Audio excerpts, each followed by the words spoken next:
MP পাপুলের স্ত্রী কন্যার জামিন, 2 মামলায় 670টি ব্যাংক হিসাব জব্দের নির্দেশ। দেশকে এগিয়ে নিতে উন্নত যোগাযোগ ব্যবস্থা গড়ছে সরকার, বললেন প্রধানমন্ত্রী। আধুনিক উড়োজাহাজ ধ্রুবতারার উদ্বোধন। বাজার নিয়ন্ত্রণে শিগগিরই চাল আমদানি, জানালেন খাদ্যমন্ত্রী। শুল্ক কমিয়ে 25% নির্ধারণ। করোনায় আরও 24 মৃত্যু, অক্সফোর্ড ও কোভ্যাক্সের 5.5 কোটি ভ্যাকসিন পাবে বাংলাদেশ। গুলিস্তান সুন্দরবন মার্কেটের নকশা বহির্ভূত দোকান উচ্ছেদ, মানিক মিয়া এভিনিউর সাইকেল লেন উদ্ধার।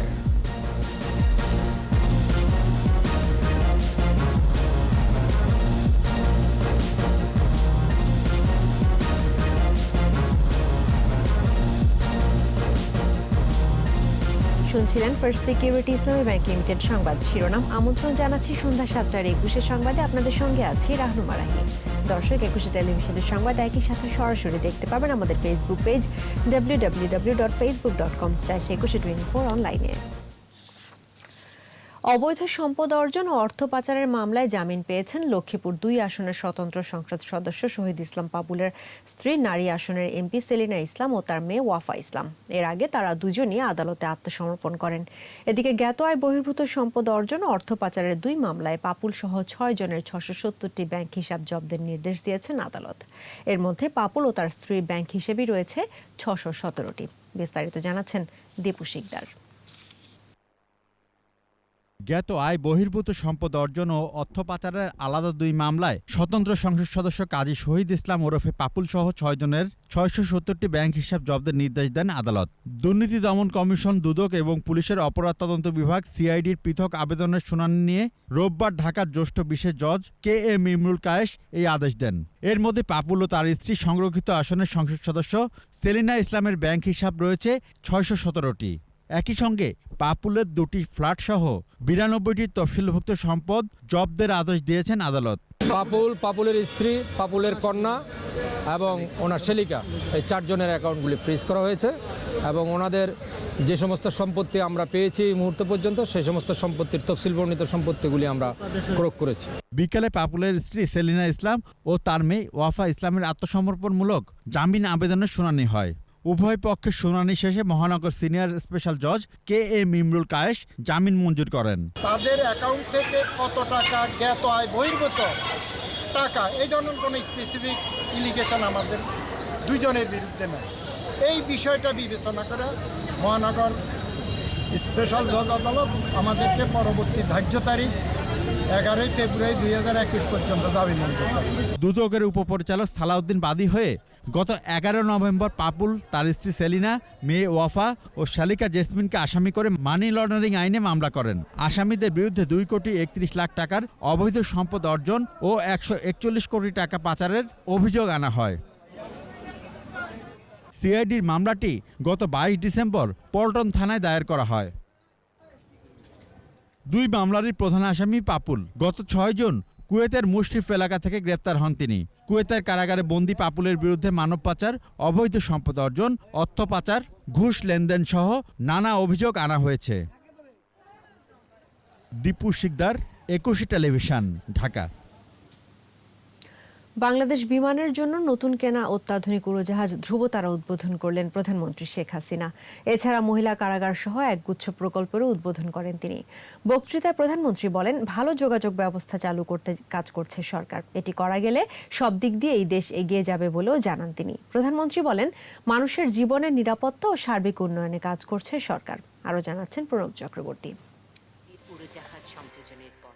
বিমানবন্দরগুলোকে আধুনিক করার পাশাপাশি আন্তর্জাতিক মানের করে গড়ে তুলছে সরকার। সেই সাথে বাংলাদেশ বিমানকে করা হয়েছে আন্তর্জাতিক মানের। এখন পর্যন্ত 19টি গন্তব্যে যাত্রী নিয়ে যাচ্ছে বাংলাদেশ বিমান। 12টি নতুন বোয়িং বিমান রয়েছে বাংলাদেশ বিমানের বহরে। সেখানে যুক্ত হলো নতুন কেনা -8Q400 মডেলের নতুন উড়োজাহাজ ধ্রুবতারা। গণভবন থেকে ভিডিও কনফারেন্সে যুক্ত হয়ে নতুন এ উড়োজাহাজের উদ্বোধন করেন প্রধানমন্ত্রী শেখ হাসিনা। বলেন, নতুন এ উড়োজাহাজ আন্তর্জাতিক পরিমণ্ডলে জাতীয় বিমান পরিবহনের ভাবমূর্তিকে যেমন উজ্জ্বল করবে, তেমনি বাড়াবে আকাশ যোগাযোগের পরিধি। বিশেষ করে দক্ষিণ পূর্ব এশিয়ার দেশগুলির সাথে একটা যোগাযোগ স্থাপন আমরা করতে পারবো। আমাদের ভৌগোলিক অবস্থানটা এত চমৎকার একটা জায়গায়, আমরা যদি শুধু আমাদের এই আশেপাশের দেশগুলির সাথে একটা ভালো যোগাযোগ ব্যবস্থা চালু করতে পারি, তাহলে আমাদের ব্যবসা বাণিজ্য সব দিক থেকে অনেক উন্নতি হতে পারে। এ সময় ৪৪ কোটি টাকা ব্যয়ে কেরানীগঞ্জে মহিলা কেন্দ্রীয় কারাগারের উদ্বোধন করেন প্রধানমন্ত্রী। এই কারাগারের ধারণ ক্ষমতা ৩০০। একই সাথে কারাগারে রান্নার কাজে কাঠের পরিবর্তে গ্যাস ব্যবহারের জন্য এলপি গ্যাস স্টেশনেরও উদ্বোধন করেন শেখ হাসিনা।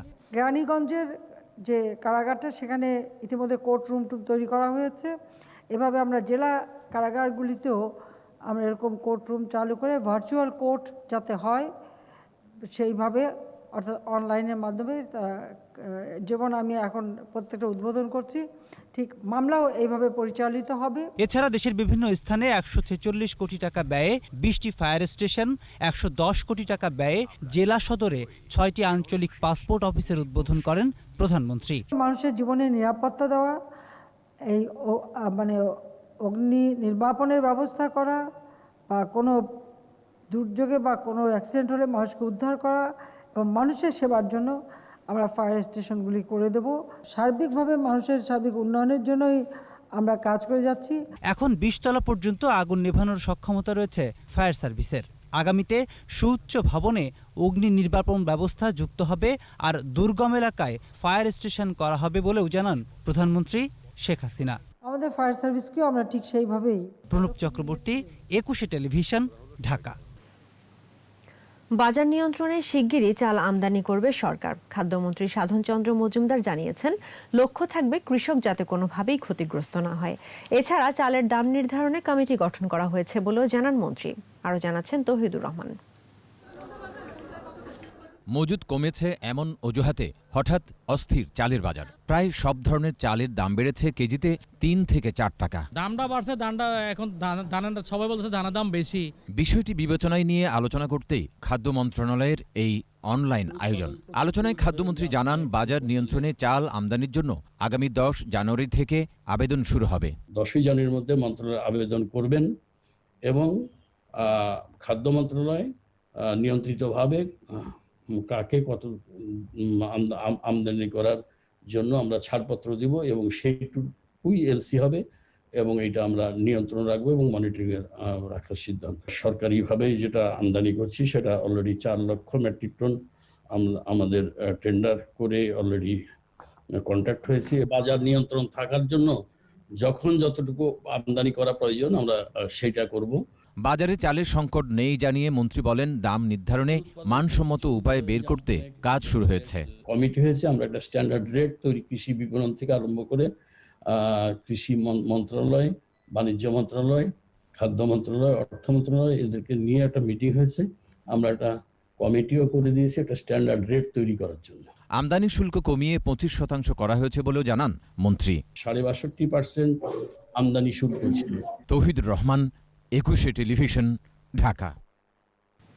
এদিকে কৃষিমন্ত্রী ডক্টর আব্দুর রাজ্জাক বলেছেন, কয়েক দফা আউশ ও আমন ধানের উৎপাদন ক্ষতিগ্রস্ত হবার কারণে বাজারে ধান ও চালের দাম ঊর্ধ্বমুখী। সরকারি সিদ্ধান্ত মতো ৫ থেকে ৬ লাখ টন চাল আমদানি করা হলেও কৃষক পণ্যের দাম পাবে। সচিবালয় থেকে ভার্চুয়াল প্ল্যাটফর্মে গোপালগঞ্জে কৃষি গবেষণা কেন্দ্র উদ্বোধন অনুষ্ঠানে মন্ত্রী এসব কথা বলেন। আগে ৩০ লাখ টনের মতো আউশ ধান হতো, সেটাকে আমরা টার্গেট করেছিলাম ৩৫ লক্ষ টন। কিন্তু দুঃখজনকভাবে অকাল বন্যা এবং অব্যাহতভাবে ৫ মাস ধরে বৃষ্টিপাত ছিল, অনেক আউশ আমাদের ক্ষতি হয়েছে। এবছর আমরা টার্গেট করেছিলাম যে আমনেও আমাদের উৎপাদন বেশি হবে, কিন্তু দুঃখজনকভাবে এই আমন যেটা লাগানো হয়েছিল বন্যা এসে ৩ বার ক্ষতি করেছে। এই সকল কারণে এই মুহূর্তে চালের দাম এখনও ঊর্ধ্বমুখী এবং ধানের দামও বেশি, বিশেষ করে কৃষক পর্যায়ে ধানের দাম খুবই বেশি। আওয়ামী লীগের সাধারণ সম্পাদক এবং সড়ক পরিবহন ও সেতু মন্ত্রী ওবায়দুল কাদের বলেছেন, বিএনপির আত্মবিশ্বাস তলানিতে ঠেকেছে বলেই তারা নির্বাচনের আগেই হেরে যায়। সরকারি বাসভবন থেকে সমসাময়িক বিষয়ে ব্রিফিংয়ে একথা বলেন তিনি। বিএনপি মেরুদণ্ড সোজা করে দাঁড়াতে পারে না, সেটা তাদের কর্মকাণ্ডেই স্পষ্ট। বিরোধী দল যত শক্তিশালী হবে, গণতন্ত্র ততই প্রাতিষ্ঠানিক রূপ পেতে গুণগত পরিবর্তনের মধ্য দিয়ে এগিয়ে যাবে। তাই সরকার গঠনমূলক সমালোচনাকে স্বাগত জানায়। একদলীয় কোনো চর্চা সরকারের কাজে নেই, মনস্তত্ত্বেও নেই। 24 ঘন্টায় দেশে করোনা ভাইরাসে আক্রান্ত হয়ে আরও 24 জনের মৃত্যু হয়েছে। এর মধ্যে পুরুষ 16 জন আর নারী 8 জন। এ নিয়ে মোট মৃত্যু হয়েছে 7,452 জনের। নতুন করে শনাক্ত 1049 জন। সব মিলিয়ে আক্রান্তের সংখ্যা দাঁড়িয়েছে 5,09,148 জনে। স্বাস্থ্য অধিদপ্তরের বিজ্ঞপ্তিতে জানানো হয়, ঢাকা সিটি সহ দেশের বিভিন্ন হাসপাতালে ও বাড়িতে উপসর্গবিহীন রোগী সহ গত 24 ঘন্টায় সুস্থ হয়েছেন 1,473 জন। এ পর্যন্ত সুস্থ 4,51,961 জন। গেল 24 ঘন্টায় সারা দেশে সরকারি ও বেসরকারি ব্যবস্থাপনা 167টি ল্যাবে অ্যান্টিজেন টেস্ট সহ নমুনা পরীক্ষা হয়েছে 12,650টি। এ পর্যন্ত নমুনা পরীক্ষা হয়েছে 31,71,910টি। অক্সফোর্ড ও কোভ্যাক্সের 5.5 কোটি ভ্যাকসিন পাবে বাংলাদেশ, তবে আসবে কয়েক ধাপে। দুপুরে রাজধানীর মহাখালীতে ওষুধ প্রশাসন অধিদপ্তরের ভ্যাকসিন ল্যাব পরিদর্শন শেষে স্বাস্থ্যমন্ত্রী একথা জানান। ভ্যাকসিনটা অ্যাস্ট্রাজেনিকা ভ্যাকসিন যেটা আনছি, এটা দিতেই তো 6 মাস লাগবে, কারণ আমরা পাবোই 6 মাসের মধ্যে ইনস্টলমেন্ট অনুযায়ী। তারপরে আমরা কোভ্যাক্সের ভ্যাকসিন পাবো, সেটাও তো একবারে দিবে না, সেটাও ফেজ ওয়াইজ দিবে। ভ্যাকসিন যেটা দিচ্ছি সেটাও প্রায় 5.5 কোটি, কাজেই গ্যাপ খুব বেশি থাকছে না। সবকিছু ঠিক থাকলে জানুয়ারির শেষে অথবা ফেব্রুয়ারির প্রথম সপ্তাহে ভারতের সেরাম ইনস্টিটিউটের তৈরি অক্সফোর্ড অ্যাস্ট্রাজেনেকার 3 কোটি ইউনিট ভ্যাকসিন আসবে বাংলাদেশে। প্রতি মাসে আসবে 50 লাখ করে। জনপ্রতি 2 ডোজ হিসেবে 1.5 কোটি মানুষ এই ভ্যাকসিন পাবে। 4 ধাপে বিতরণের প্রথম ধাপেই পাবেন ফ্রন্টলাইন ফাইটাররা। বিস্তারিত জানাচ্ছেন মোহাম্মদ নুর নবী। দেশে করোনা ভ্যাকসিন বিতরণ প্রক্রিয়া শেষ করা হবে 4 ধাপে। জনগোষ্ঠীর 80% আসবে এই টিকা কর্মসূচির আওতায়। আর হার্ড ইমিউনিটি বিকশিত হওয়ায় 20 ভাগের ভ্যাকসিনের প্রয়োজনই পড়বে না। প্রথম পর্যায়ে টিকা বিতরণ করা হবে 2টি উপধাপে। প্রথম উপধাপে টিকা পাবেন ফ্রন্ট লাইনাররা। এমন মানুষের সংখ্যা 52 লাখ, যা জনসংখ্যার 3%। এদের মধ্যে সব সরকারি হাসপাতালের চিকিৎসক, নার্স, স্বাস্থ্যকর্মী, করোনা চিকিৎসায় সরাসরি জড়িত কর্মীরা রয়েছেন 3 লাখ। অগ্রাধিকার তালিকায় আছেন একই ধরনের কর্মে নিয়োজিত বেসরকারি ও স্বায়ত্তশাসিত স্বাস্থ্যসেবা প্রতিষ্ঠানের প্রায় 6 লাখ কর্মী। থাকবে নন কোভিড সেবায় নিয়োজিত চিকিৎসক, স্বাস্থ্যকর্মী, প্রশাসনিক কর্মকর্তা, গাড়ি চালক সহ অন্যান্যরা। এদের সংখ্যা 1,20,000। প্রথম ধাপে আছে 2,10,000 বীর মুক্তিযোদ্ধা, আইনশৃঙ্খলা বাহিনীর প্রায় 5.5 লাখ সদস্য এবং 3.5 লাখের বেশি সামরিক, আধাসামরিক ও প্রতিরক্ষা বাহিনীর সদস্য। প্রজাতন্ত্রের 5,000 কর্মকর্তা, কমপক্ষে 50,000 সাংবাদিক এবং 1,80,000-এর মতো জনপ্রতিনিধি ও সিটি কর্পোরেশনের 1.5 লাখ কর্মী রয়েছে অগ্রাধিকার তালিকায়। প্রথম পর্যায়ে টিকা পাবেন 6 লাখ ধর্মীয় পেশাজীবী, দাফন ও সৎকারে যুক্ত 75,000 কর্মী, ইউটিলিটিস সার্ভিসে যুক্ত 4 লাখ, আর 2 লাখ ব্যাংক কর্মী ও 1.5 লাখ বন্দর কর্মী। কর্মস্থলে ফিরে যাচ্ছেন এমন প্রবাসী শ্রমিকও রয়েছেন অগ্রাধিকার তালিকায়। প্রথম পর্যায়ের দ্বিতীয় ধাপে রয়েছে 60ঊর্ধ্ব ব্যক্তিরা। ডাক্তার তারা একদম রোগী হ্যান্ডেল করছে, নার্স তার রোগী হ্যান্ডেল করছে, টেকনোলজিস্ট তাদের রোগী হ্যান্ডেল করছে, পুলিশের যে সদস্যরা, সেনাবাহিনীর সদস্যরা, সাংবাদিকরা যারা সবসময় ফ্রন্টলাইনে দৌড়াচ্ছে তাদেরকে। তারপরে ধরেন আমরা এটাও চিন্তা করছি শিক্ষকদেরকে দেওয়া যায় কিনা, ছাত্রদেরকে দেওয়া যায় কিনা, স্কুল কলেজ যাতে খোলা যায়, এবং সর্বোপরি বয়স্ক যারা তাদেরকে অগ্রাধিকার পাবে তারা। টিকা বন্টন পরিকল্পনার দ্বিতীয় পর্যায়ে আছে 1,72,00,000 মানুষ। এদের মধ্যে আছেন 50,000-এর বেশি বয়সী ব্যক্তি, শিক্ষক ও শিক্ষা প্রতিষ্ঠানের কর্মচারী, ক্ষুদ্র জাতিগোষ্ঠী, গণপরিবহনের কর্মী, পোশাক কর্মী সহ অন্যান্যরা। তৃতীয় পর্যায়ের টিকার আওতায় আসবে 3,45,00,000 মানুষ। এর আওতায় থাকবে আগে টিকা পাননি এমন শিক্ষক ও শিক্ষা প্রতিষ্ঠানের কর্মচারী, অন্তঃসত্ত্বা নারী, রফতানি ও শিল্প প্রতিষ্ঠানের কর্মী ও গণপরিবহন কর্মী। প্রথম লট তো অনেক, ধরেন 50 লাখ ইউনিট, 25 লক্ষ লোককে দেওয়া যাবে। তখন তো মেইন যারা ফ্রন্টলাইন ওয়ার্কার যারা আছে, বিভিন্ন সংস্থা, সবাই আমি মনে করি পেয়ে যাবে প্রথম মাসেই। একেবারে শেষ পর্যায়ে টিকা দেওয়া হবে বাকি প্রায় 7 কোটি মানুষকে। মোহাম্মদ নুরুন নবী, 21 টেলিভিশন, ঢাকা। আরও 7 দিন লাগবে রাজধানীর গুলিস্তানে সুন্দরবন মার্কেটের নকশা বহির্ভূত 753 দোকান উচ্ছেদ অপসারণে।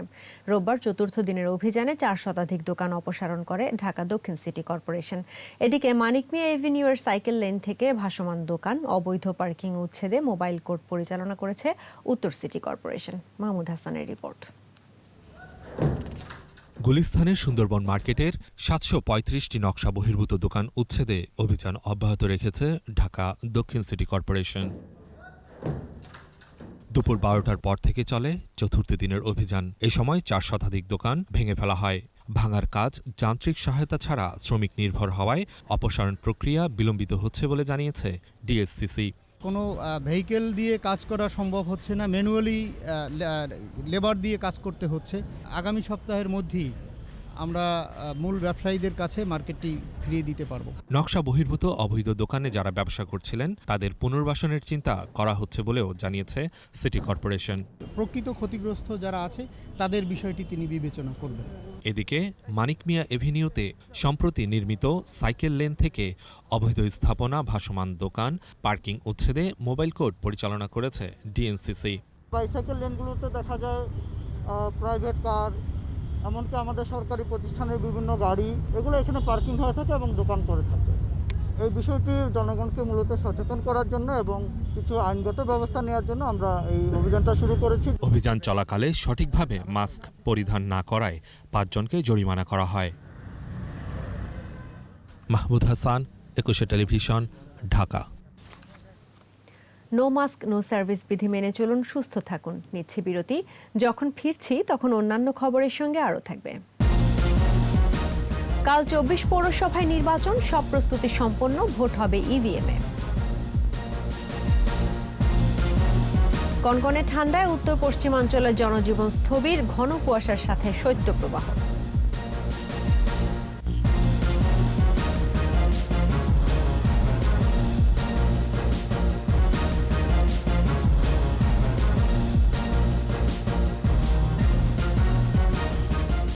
আবারও আমন্ত্রণ সন্ধ্যা 7টার 21 সংবাদে। জনগণের কল্যাণ ও ভাগ্য উন্নয়নে কাজ করতে জনপ্রতিনিধিদের প্রতি আহ্বান জানিয়েছেন প্রধানমন্ত্রী শেখ হাসিনা। নবনির্বাচিত ফেনী জেলা পরিষদ চেয়ারম্যান খায়রুল বাশার মজুমদার তপনের শপথ অনুষ্ঠানে একথা বলেন প্রধানমন্ত্রী। সচিবালয়ে স্থানীয় সরকার, পল্লী উন্নয়ন ও সমবায় মন্ত্রণালয়ে গণভবন থেকে ভিডিও কনফারেন্সে যুক্ত হয়ে শপথ পড়ান প্রধানমন্ত্রী। নির্বাচিত প্রতিনিধি হিসেবে এ সময় সবাইকে দায়িত্বশীল ভূমিকা রাখার আহ্বান জানান শেখ হাসিনা। আজকে নির্বাচিত প্রতিনিধি হিসেবে সকলকে দায়িত্বশীলভাবে কাজ করতে হবে, কারণ আমরা ক্ষমতাকে বিকেন্দ্রীকরণ করে স্থানীয় সরকারগুলিকে শক্তিশালী করার পদক্ষেপ নিয়েছি, যে কারণে আমরা আইন করে এই জেলা পরিষদ, উপজেলা পরিষদ, ইউনিয়ন পরিষদ প্রত্যেকটা স্তর সুবিন্যস্ত করে উন্নয়নের গতিটা যেন গ্রাম পর্যায়ে পৌঁছায়, সাধারণ মানুষের ঘরে ঘরে পৌঁছায়। দেশের 24 পৌরসভায় কাল ভোট। সুষ্ঠুভাবে নির্বাচন সম্পন্ন করতে সকল প্রস্তুতি শেষ করেছে কমিশন। প্রথম ধাপের পৌর নির্বাচনে ভোট হবে ইলেকট্রনিক ভোটিং মেশিনে। সকাল 8টা থেকে বিকেল 4টা পর্যন্ত চলবে ভোট গ্রহণ। নির্বাচন উপলক্ষে নেওয়া হয়েছে পর্যাপ্ত নিরাপত্তা ব্যবস্থা। প্রতিনিধিদের সহায়তায় স্মৃতি মণ্ডলের রিপোর্ট। সিরাজগঞ্জের শাহজাদপুর পৌরসভার নির্বাচনে 25টি ভোট কেন্দ্রে ভোটার সংখ্যা 51,086। আওয়ামী লীগ থেকে মেয়র পদে মনির আক্তার খান ও বিএনপির মাহমুদুল হাসান সজল প্রতিদ্বন্দ্বিতা করছেন। নির্বাচনের জন্য ইভিএম সহ নির্বাচনী সরঞ্জাম বুঝে নিয়েছেন প্রিজাইডিং অফিসাররা। নেত্রকোনা মদন পৌরসভার 9টি কেন্দ্রে ভোট হবে। মেয়র পদে 6 জন, সাধারণ কাউন্সিলর 14 ও সংরক্ষিত কাউন্সিলর 14 জন। এই পৌরসভায় মোট ভোটার 12,841। নারী ভোটারের সংখ্যা বেশি। মানিকগঞ্জ পৌরসভায় 9টি ওয়ার্ডে 55,202 জন ভোটার 25টি ভোট কেন্দ্রের 145টি কক্ষে ভোট দেবেন। নিরাপত্তা নিশ্চিত করতে আইন শৃঙ্খলা বাহিনী তৎপর। মেয়র পদে 2 জন, সাধারণ কাউন্সিলর 47 ও সংরক্ষিত পদে 15 জন প্রার্থী। কুষ্টিয়ার খোকসা পৌরসভায় 9টি কেন্দ্রের জন্য ইভিএম মেশিন বিতরণ করা হয়েছে 72টি। 14,940 জন ভোটার তাদের ভোটাধিকার প্রয়োগ করবেন। কুড়িগ্রাম পৌরসভায় ২৪টি কেন্দ্রের প্রতিটিতে ৭ জন পুলিশ সহ ১৭ জন আনসার দায়িত্ব পালন করবেন। মেয়র পদে ৫ প্রার্থী জয়ের জন্য লড়বেন। চুয়াডাঙ্গা পৌরসভায় ৩৩টি ভোট কেন্দ্রে পরীক্ষামূলক ভোটের ব্যবস্থা করা হয়েছে। এই পৌরসভায় ১ নম্বর ওয়ার্ডের কাউন্সিলর বিল্লাল হোসেন মারা যাওয়ায় সাধারণ কাউন্সিলর পদে ভোট স্থগিত করা হয়েছে। পাবনা চাটমোহরে শেষ হয়েছে পৌর নির্বাচনের প্রস্তুতি। দ্বিতীয় ধাপের পৌরসভা নির্বাচন অনুষ্ঠিত হবে ১৬ জানুয়ারি। স্মৃতি মণ্ডল, ২১ টেলিভিশন, ঢাকা। সারা দেশে ৪৯১টি উপজেলা কমপ্লেক্স ভবনের ডিজিটাল কানেক্টিভিটি স্থাপন বিষয়ে ৭০৬ কোটি টাকার প্রকল্পে তথ্য প্রযুক্তি বিভাগের সাথে সমঝোতা চুক্তি সই করেছে স্থানীয় সরকার বিভাগ। প্রত্যেক উপজেলায় এর জন্য বরাদ্দ থাকছে ১,৪০,০০,০০০ টাকা করে। এতে উপজেলা নেটওয়ার্ক অপারেশন সেন্টার, উপজেলা আইসিটি সার্ভিস ডেস্ক, উপজেলা city training lab, network switch room, office কক্ষ সহ তথ্য প্রযুক্তি অবকাঠামো গড়ে তোলা হবে। সচিবালয়ে সমঝোতা সই অনুষ্ঠানে স্থানীয় সরকার মন্ত্রী তাজুল ইসলাম ও আইসিটি প্রতিমন্ত্রী জুনায়েদ আহমেদ পলক উপস্থিত ছিলেন।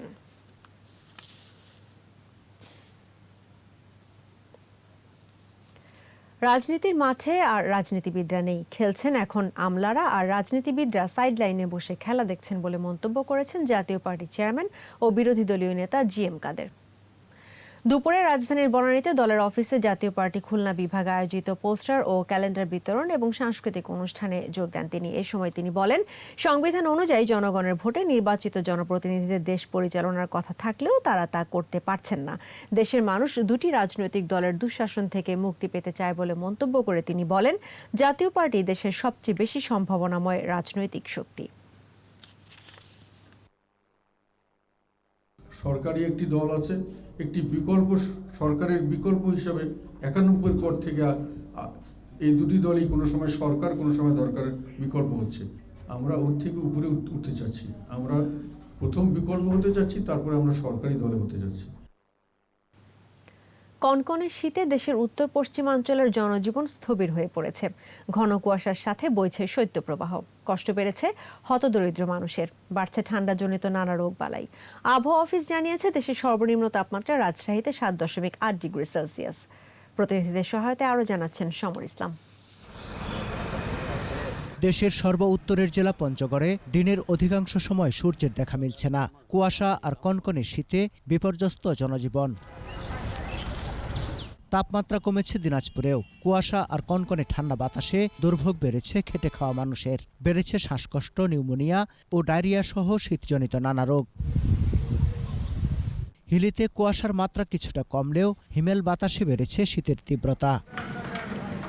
শীতের হয়তো কম্বল টম্বল পাইলে, পোশাক টোশাক পাইলে ভালো হইতে গেছে। ঠান্ডায় শরীরে সর্দি জ্বর আছে।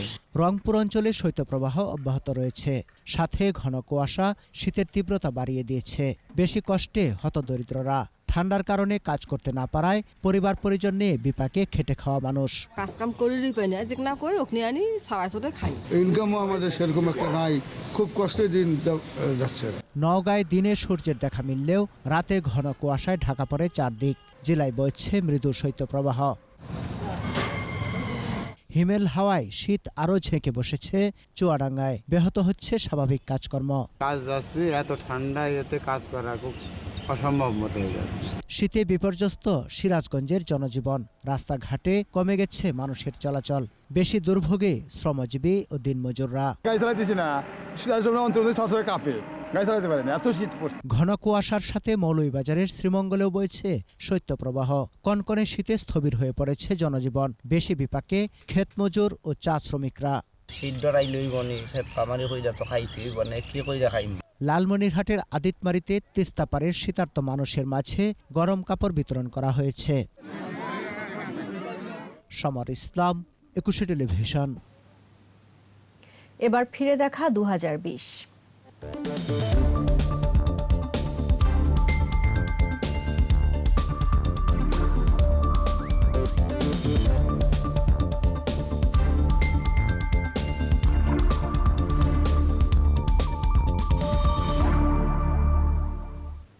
করোনার ধাক্কায় সবকিছুই যখন লণ্ডভণ্ড, তখন এর ঝাপটা লাগে বিচার অঙ্গনেও।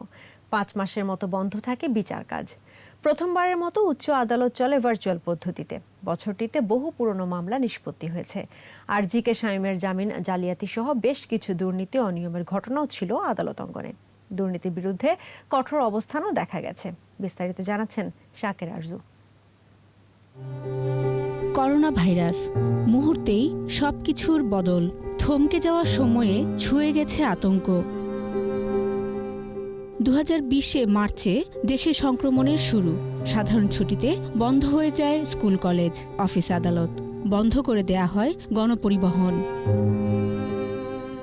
সবকিছুর মতো স্থবির হয়ে পড়ে বিচারাঙ্গন। ধুলো পড়ে ফাইলে, বড় হয় মামলা জটের তালিকা। হতাশ হন বিচার প্রার্থীরা। রুজি হারিয়ে কষ্টে পড়েন অনেক আইনজীবী।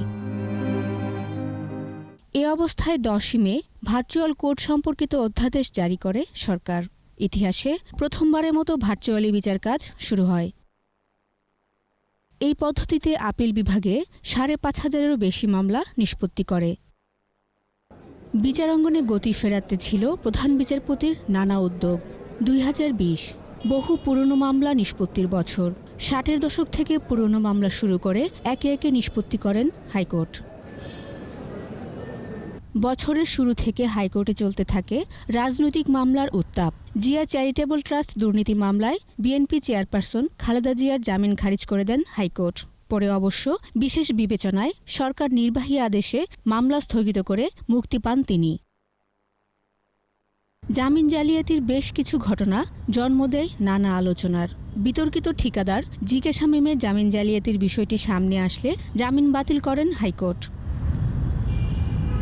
জামিন জালিয়াতিতে জড়িত থাকার অভিযোগে হাইকোর্ট কাউকে সতর্ক করেন, আবার কারো বিরুদ্ধে মামলা করার নির্দেশ দেন। উচ্চ আদালতে দুর্নীতি অনিয়ম বন্ধে বেশ কিছু উদ্যোগও ছিল। স্থাপন করা হয় অভিযোগ বক্স। অভিযান চালিয়ে সুপ্রিম কোর্টের এফিডেভিট শাখায় 42 জনকে আটক করলেও পরে ছেড়ে দেওয়া হয়। বছরের শেষ ভাগে এসে যাবজ্জীবন মানে আমৃত্যু কারাদণ্ড রিভিউর রায় আসে আপিল বিভাগ থেকে। রায়ে যাবজ্জীবন মানে 30 বছর। তবে যদি আমৃত্যু কারাদণ্ড দেয়া থাকে তবে সেক্ষেত্রে আমৃত্যুই হবে। ব্যারিস্টার রফিকুল হকের মৃত্যুতে শোকের ছায়া নামে আদালত অঙ্গনে। করোনা কেড়ে নেয় রাষ্ট্রের সর্বোচ্চ আইন কর্মকর্তা মাহবুবে আলমকে। করোনার কালো ছায়া সরে উঠুক নতুন সূর্য। নতুন বছরে এই বিষণ্ণ দিন যাতে আর না আসে, সেই আশায় বিচারপ্রার্থী, আইনজীবী ও বিচারকরা। Shaker Arju, 21 television, Dhaka. No mask no service বিধি মেনে চলুন, সুস্থ থাকুন। নিচ্ছি বিরতি। যখন ফিরছি তখন অন্যান্য খবরের সঙ্গে আরও থাকবে। অবসরে গিয়ে পেনশনের টাকা পেতে ভোগান্তি, বরাদ্দ পেলে সংকট সমাধানের আশ্বাস। দেশে দেশে দ্রুত ছড়াচ্ছে নতুন ধরনের করোনা ভাইরাস। বিশ্বে মৃত্যু ছাড়ালো 17.5 লাখ।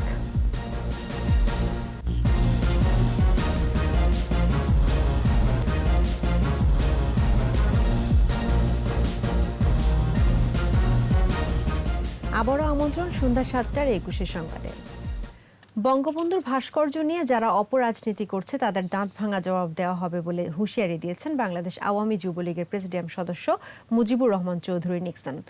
বিকেলে যুবলীগের আয়োজনে ফরিদপুরের বোয়ালমারীতে রূপাপাত বামনচন্দ্র স্কুল মাঠে জঙ্গিবাদ বিরোধী সমাবেশে তিনি কথা বলেন।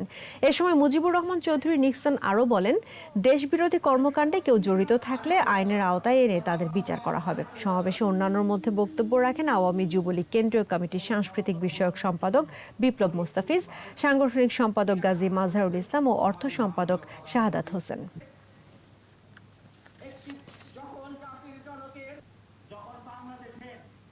অবসরে গিয়েও মিলছে না কাঙ্ক্ষিত পেনশনের টাকা। মাসের পর মাস অস্বস্তিতে সময় পার করছেন অবসরপ্রাপ্ত শিক্ষক, কর্মকর্তা, কর্মচারীরা। কল্যাণ ট্রাস্ট আর পেনশন বোর্ড বলছে সংকট আছে। এককালীন বরাদ্দ পেলেই দূর হবে সমস্যা। আরও জানাচ্ছেন অখিল পোদ্দার। তারুণ্যে চাকরি আর বৃদ্ধ বয়সে অবসরকালীন পেনশন ভোগ। জীবনভর এমন স্বপ্নই দেখেন দেশের হাজারো বেসরকারি শিক্ষা প্রতিষ্ঠানের লাখ লাখ শিক্ষক, কর্মকর্তা, কর্মচারী। প্রতি বছর আমাদের 10 থেকে 11 হাজার আবেদন জমা হয়, যদি এখন থেকে যদি প্রস্তুতি না নেওয়া হয় এই সংকট কিন্তু আরও বেড়ে যাবে। এর আগে 18 বছরে টাকা দিয়েছে 279 কোটি টাকা নিষ্পত্তি করেছে, আর আমরা এই সরকারের সময় গত 11 বছরে আমরা দিয়েছি প্রায় 3000 কোটি টাকা, চেক দিয়েছি প্রায় 1,25,26,000। শিক্ষক কর্মচারীরা আশা করতেই পারে 6 মাসের মধ্যে যদি অন্তত টাকাটা পেয়ে যেতাম তাহলে হয়তো মৃত্যুর আগে এই সুখটা নিয়ে আমরা মরতে পারতাম। জরাগ্রস্ত জীবনে এসে পাচ্ছেন না স্বপ্নের সেই সুযোগ সুবিধা। যথাসময়ে পেনশনের টাকা দিতে না পারায় কষ্টে আছেন শিক্ষক বান্ধব কল্যাণ ট্রাস্ট আর অবসর বোর্ডের সচিব। আমার এই চেয়ারটি আসলে একটি অসহায় অবসরপ্রাপ্ত শিক্ষক কর্মচারীদের চোখের লোনা জলে ভাসছে। সেই অপেক্ষমান মানুষগুলোকে যদি আমি বিদায় করতে চাই তাহলে আমার প্রায় 2,500 কোটি টাকা লাগে। একজন শিক্ষক তার কিছু চিন্তা থাকে যে আমি অবসরকে এই টাকাটা দিয়ে আমি হজ করব, কিংবা ব্যাংকে FDR করবো, কিংবা একটা ঘর উঠাবো, কিংবা মেয়েটাকে বিয়ে দিব। সে যখন টাইমলি টাকাটা পায় না তখন তার মধ্যে একটা হতাশা কাজ করে। বোর্ড সচিবদের আশা স্বল্প সময়ে এককালীন বরাদ্দ প্রাপ্তির সম্ভাবনা আছে, তখন মিটবে সকল সমস্যা। মাননীয় প্রধানমন্ত্রী উনি শিক্ষা বান্ধব, শিক্ষক বান্ধব, তারপর আমরা অনেক পেয়েছি। কারণ গত 11 বছরে শিক্ষা খাতে যে অর্জন, এর 39 বছরেও এত অর্জন হয়নি। সেটাকে বিবেচনায় নিয়ে এই 1100 বা 1200 কোটি টাকা বিশেষ বরাদ্দ দেওয়া হয় তাহলে কিন্তু আমরা আর কোনো সংকটে থাকবো না। 2.5-3 বছর যাবৎ অপেক্ষা করছে তাদেরকে এই সরকার বিশেষ বরাদ্দের মাধ্যমে এদের টাকাটা যেন আমরা দিয়ে দিতে পারি, এরা যেন হাসি মুখে তার সন্তানের মুখে আহার তুলে দিতে পারে। অখিল পোদ্দার, 21 টেলিভিশন, ঢাকা। বাংলা সাহিত্যের অন্যতম প্রবাদ পুরুষ সব্যসাচী লেখক সৈয়দ শামসুল হক। সৈয়দ হক নামেই বেশি পরিচিত। কবিতা, গল্প, উপন্যাস, নাটক, ছোট গল্প আর অনুবাদে তিনি ছিলেন সিদ্ধহস্ত। বাংলা ভাষা, সংস্কৃতি আর মুক্তিযুদ্ধ তার রচনার অন্যতম প্রধান অনুষঙ্গ। 62 বছরের লেখক জীবনে সাহিত্য অবদানের জন্য রাষ্ট্রীয় সম্মাননা সহ বিভিন্ন পদকে ভূষিত হয়েছেন তিনি। 2016 সালের 27 সেপ্টেম্বর তিনি অনন্তে যাত্রা করেন। প্রখ্যাত এই সাহিত্যিকের 86তম জন্মদিন আজ। আরো জানাচ্ছেন আদিত্য মামুন। হাজার হাজার তারা ওই নীলে অগণিত। বিংশ শতাব্দীর শেষভাগে ধূমকেতুর মতো আগমন বাংলা ভাষার অন্যতম শক্তিমান কবি, গীতিকার, নাট্যকার ও ঔপন্যাসিক সৈয়দ শামসুল হকের। 1935 সালে কুড়িগ্রামে জন্মগ্রহণ করেন তিনি। কুড়িগ্রামেই মাধ্যমিক পর্যায়ের লেখাপড়া, এরপর ঢাকা বিশ্ববিদ্যালয়। দেয়ালের দেশ দিয়ে লেখা শুরু। 29 বছর বয়সে বাংলা একাডেমি পুরস্কারে ভূষিত হন সৈয়দ হক। এরপর একে একে লিখতে থাকেন কালজয়ী সব সৃষ্টি সম্ভার। নিষিদ্ধ লোবান, গণনায়ক তার জীবন ঘনিষ্ঠ সাহিত্যকর্ম। কৃষক বিদ্রোহ নিয়ে লেখেন নুরুল দিনের সারা জীবন। মুক্তিযুদ্ধের প্রেক্ষাপটে পায়ের আওয়াজ পাওয়া যায়। জীবন এবং শিল্প আবর্তিত হয় তার সৃজিত পরাণের গহীন ভিতর কিংবা খেলারাম খেলেজা সহ অজস্র রচনায়। এইসব সৃজন তাকে নিয়ে যায় জনপ্রিয়তার শীর্ষে। তিনি হয়ে ওঠেন বাংলা সাহিত্যের গুরুত্বপূর্ণ অংশ। আমরা যে যেখানে আছি একটু নড়ে যায়, একটু সরে যায়, একটু উন্নত হই, একটু বদলে যায়। কবিতার কাজ হচ্ছে। ম্যাকবেথ, টেম্পেস্ট ছাড়াও বিশ্ব সাহিত্যের নানা ধারা অনুবাদ করেছেন তিনি। তার বেশ কিছু নাটক নতুন মাত্রা দিয়েছে ঢাকার মঞ্চে। সব্যসাচী সৈয়দ হক রচনা করেছেন সিনেমার চিত্রনাট্য এবং গান।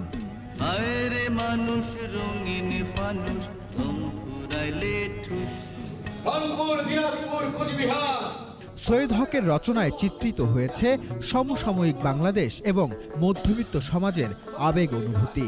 নারীগণ, যুদ্ধ এবং যোদ্ধা, ঈর্ষায় তিনি তুলে এনেছেন সমাজের বাস্তবতা। ভাষা, সংস্কৃতি, মুক্তিযুদ্ধ ও দেশের প্রশ্নে তিনি ছিলেন সোচ্চার। বাংলার মাটি, বাংলার জল তার অনবদ্য বিস্ময়। সাহিত্যে গুরুত্বপূর্ণ অবদানের জন্য তিনি 21 পদক ও স্বাধীনতা পদকে ভূষিত হন। 2016 সালে ফুসফুসে সমস্যা দেখা দিলে তাকে লন্ডনে চিকিৎসার জন্য নেওয়া হয়। 4 মাস চিকিৎসাধীন থেকে 27 সেপ্টেম্বর অনন্তে পাড়ি জমান এই কিংবদন্তিতুল্য লেখক। 13শত নদী শুধায় আমাকে, কোথা থেকে তুমি এলে। আদিত্য মামুন, 21 টেলিভিশন, ঢাকা। এই পর্যায়ে সোশ্যাল ইসলামী ব্যাংক লিমিটেড বাণিজ্য সংবাদ।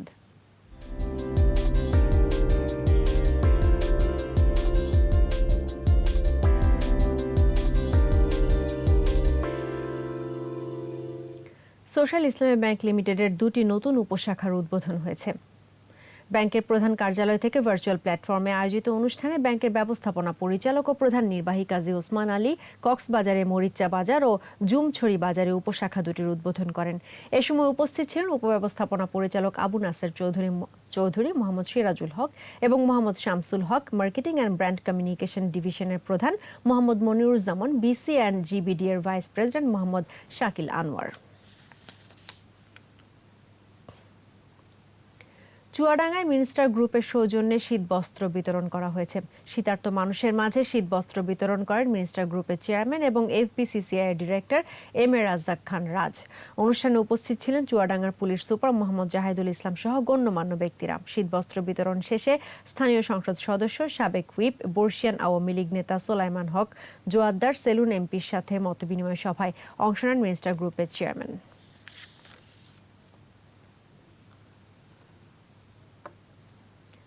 যমুনা ব্যাংক লিমিটেডের রংপুরের কাউনিয়া শাখার অধীনে হারাগাছ উপশাখার উদ্বোধন হয়েছে। অনুষ্ঠানে উপস্থিত ছিলেন যমুনা ব্যাংক ক্যাপিটাল ম্যানেজমেন্ট লিমিটেডের চেয়ারম্যান ও যমুনা ব্যাংক লিমিটেডের পরিচালক আলহাজ মোহাম্মদ সিরাজুল ইসলাম ভরসা। বিশেষ অতিথি ছিলেন হারাগাছ পৌরসভার মেয়র হাকিমুর রহমান, পীরগাছা পৌরসভা চেয়ারম্যান মাহবুবুর রহমান ও শিল্পপতি আলহাজ নুরুল ইসলাম। এই সময় ব্যাংকের ঊর্ধ্বতন কর্মকর্তা, আঞ্চলিক শাখাসমূহের প্রধানরা উপস্থিত ছিলেন।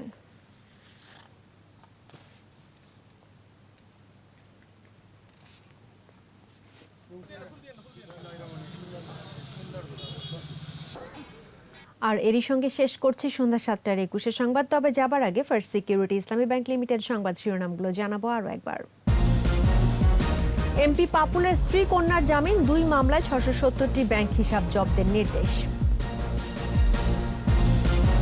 দেশকে এগিয়ে নিতে উন্নত যোগাযোগ ব্যবস্থা গড়ছে সরকার, বললেন প্রধানমন্ত্রী।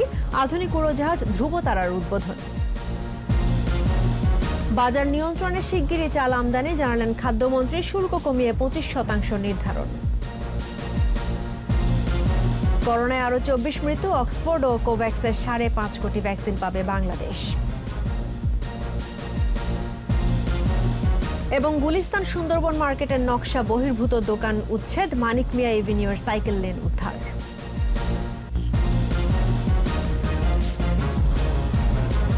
দর্শক, 21 সর্বশেষ খবর জানতে ডায়াল করুন 2021 নম্বরে আর ভিজিট করুন 21-tv.com এই ওয়েবসাইটে। এছাড়া ফেসবুকে লগ ইন করতে পারেন facebook.com/2124 অনলাইনে। এতক্ষণ সঙ্গে থাকার জন্য ধন্যবাদ। আমাদের পরবর্তী সংবাদ রাত 9টায় দেখার আমন্ত্রণ রইল। স্বাস্থ্যবিধি মেনে চলুন, সুস্থ থাকুন, 21-এর সঙ্গেই থাকুন।